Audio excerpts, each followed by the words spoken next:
Pangasinan PPO magde-deploy ng kabuang 1,454 na pulis para matiyak ang seguridad sa balik eskwela sa Lunes, June 16. Sundan sa report.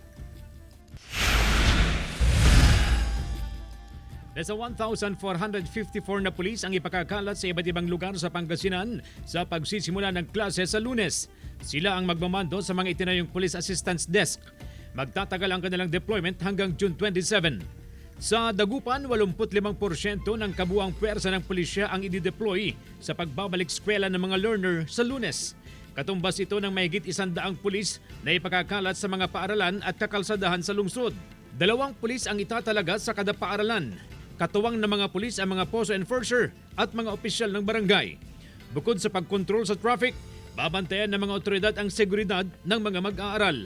Especially so doon sa pagpasok ng mga bata before 7 a.m., lunchtime, and doon po sa dismissal nila 4 p.m.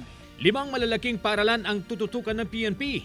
Kabilang dito ang North Central Elementary School, Federico Enceralde Integrated School, Dagupan City National High School, West Central Elementary School 1 at Bolosan Elementary School. Nanawagan ang pulisya sa mga magulang na tutukan din ang kanilang mga anak na papasok sa paaralan. Isa rin po tayo na may responsibilidad sa crime prevention. So tulungan po natin ang ating kapulisan.